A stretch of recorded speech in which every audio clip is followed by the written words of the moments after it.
A 14-year-old from Wilmington won the state's first $125,000 scholarship just for getting the COVID vaccine. Every 12 to 17-year-old is entered if they get the vaccine, but experts say a whole lot of teens still have not gotten it. In today's To Your Wellbeing, we're talking about kids and the COVID-19 vaccine. Cone Health Executive Medical Director of Pediatric Services, Dr. Michael Cinnamon, will be answering all those questions for the next 30 minutes. So let's start with this. When should kids ages 12 and up get the vaccine? Do you want it now or closer to school time? We recommend that everyone get vaccinated as soon as they possibly can. The sooner they're vaccinated, the sooner they are protected, the sooner they can go back to life as normal, and our pandemic goes into the rear view mirror.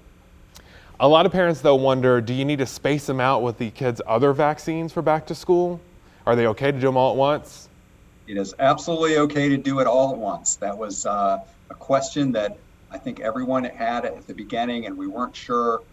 Right now, recommendations are that you should absolutely be able to get all the vaccines that you want at the same time, including the COVID vaccine. There should be no ill or additional effects from that. You were talking about at the beginning we weren't sure, but now we have more evidence. It seems like we've learned a lot about the vaccine in kids since we started giving it out. We have. I think there's a lot of experience in a lot of people. 177 million Americans, just people in the United States, have already been vaccinated with COVID, and many more have even received one of the two doses. So we've developed a lot more experience in terms of the side effects and the profile of the vaccine, and indeed its efficacy.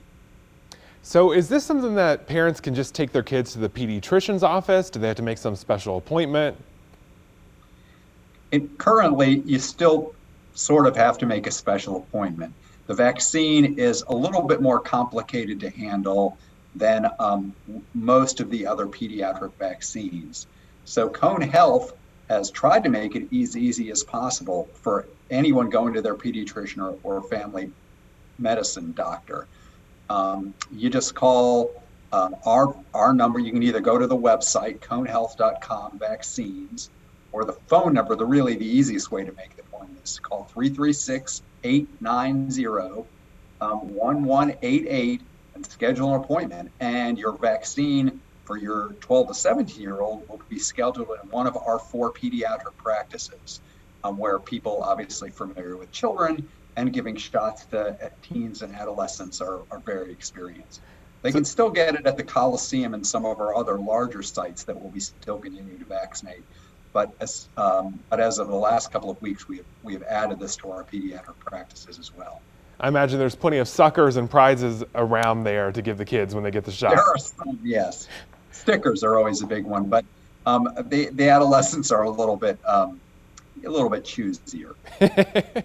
Well, hey, there's been so many stories in the news about this possible link to heart inflammation. A lot of parents are really worried about that, especially in younger people. What do we know about that?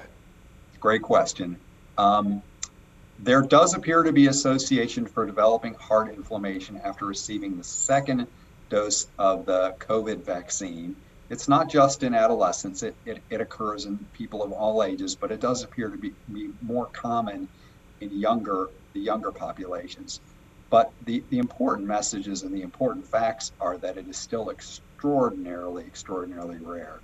Of all those 150 to 70 million vaccines that we've given, there have been 300 some odd cases of documented heart inflammation after the vaccine. That's an incredibly small percentage.